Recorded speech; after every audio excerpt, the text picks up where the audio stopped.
Well, Bob, as you know, a lot of times time is the reason for that kind of tire shake they talk about. They try to make a lapse time with clutch instead of a combination of horsepower and clutch. Get the car to launch a lot harder. Well, when it does, it confuses those tires. Sometimes they try to run over each other, and you get what they call shake.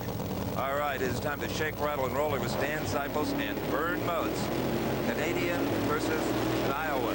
Canadian in the far lane. And it's Sipos. We talked about his horrible crash in the last year. Ooh, Sipos sideways, but drives out of it to the victory. Sipos at 660, 230 miles an hour. Boy, he can use that steering wheel when he has to, huh? Over Vern Moats, 623. Moats has slowed way down, 217 miles an hour. Watch that car in the far lane. Boy, it's something. It sure is. There's Sipos, who's got some pretty good launch, but right about here at probably around 170, 180 miles an hour, the car gets real loose. And as you said, Steve, he steered right through it, didn't lift the throttle, and made a nice correction. And I'll tell you what, that is a lot hairier than it looks at the kind of control level that these cars are running at. And he held onto it and drove it straight through the lights to the victory. He is in the finals. And a good sprint car driver would have been proud of that effort. Stan Sipos versus Terry Mullins in the final round. The Canadian Sipos has the lane choice.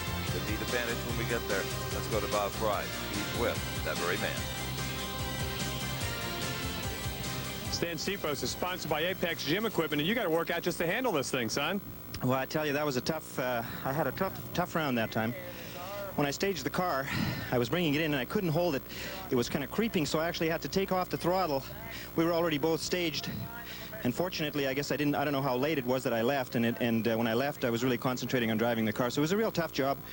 And this is one of those hard-fought.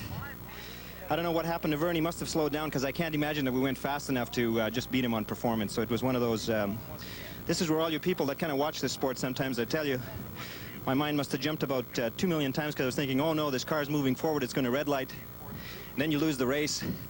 Then I launched, and I'm trying to shift it because there's a bump in the right lane, so I was having trouble with that. And our clutch, the round before, we'd kind of fried it, and we didn't have a chance to change it.